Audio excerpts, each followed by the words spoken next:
최근 부동산 시장의 변화와 함께 2025년 아파트 보유세에 대한 관심이 높아지고 있습니다. 보유세는 부동산을 소유한 사람이 내는 세금으로 정부 정책 및 시장 상황에 따라 변동될 수 있습니다. 2025년에는 보유세와 관련하여 어떤 변화가 예상되고 있으며 그 이유는 무엇일까요? 정부는 부동산 세제 전반의 개편을 통해 시장 안정화를 꾀하고 있으며 이 과정에서 보유세 강화가 핵심적인 요소로 논의되고 있습니다. 이는 은능부담 원칙에 따라 고가 주택을 소유한 사람의 부담 능력을 고려하여 세금을 부과하는 것이 타당하다는 판단에 따른 것입니다. 과거에는 다주택자에 대한 규제가 주를 이루었지만 최근에는 초고가 1주택, 즉 똘똘한 한 채에 대한 보유세 강화 가능성이 제기되고 있습니다. 50억 원 상당의 주택 한 채를 소유한 경우와 5억 원 상당의 주택 세 채를 소유한 경우에 형평성을 고려하겠다는 것입니다. 종합부동산세의 과세표준 구간별 세율이 인하될 예정이지만 공시가격 현실화율과 공정가액 비율을 단계적으로 인상하여 실질적인 보유세 부담을 늘리는 방안이 검토되고 있습니다.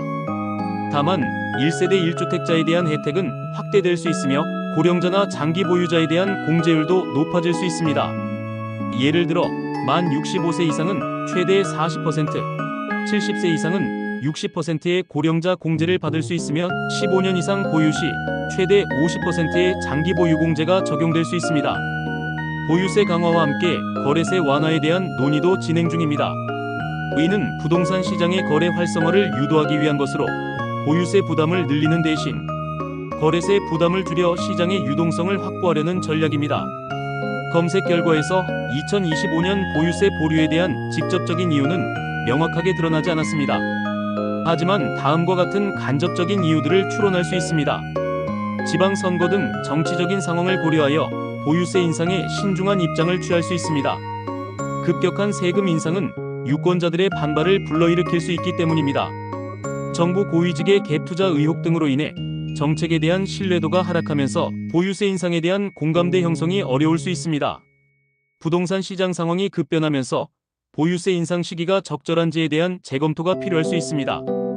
금리 인상, 경기 침체 등 외부 요인으로 인해 부동산 시장이 위축될 경우 보유세 인상이 시장에 부정적인 영향을 미칠 수 있습니다.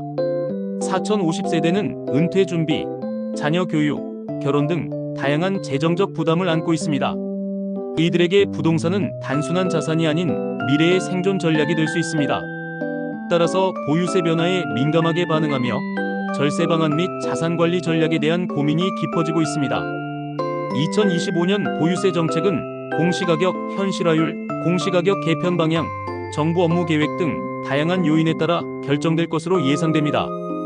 따라서 부동산 시장 및 정부 정책 변화에 지속적인 관심을 가지고 전문가와 상담하여 자신에게 맞는 자산 관리 전략을 수립하는 것이 중요합니다. 2025년 아파트 보유세는 다양한 요인에 의해 영향을 받을 수 있으며 정부는 시장 상황과 국민 경제에 미치는 영향을 종합적으로 고려하여 정책을 결정할 것으로 보입니다. 부동산 소유자들은 정부 정책 변화에 주의를 기울이면서 자신의 상황에 맞는 적절한 대응 방안을 마련해야 할 것입니다.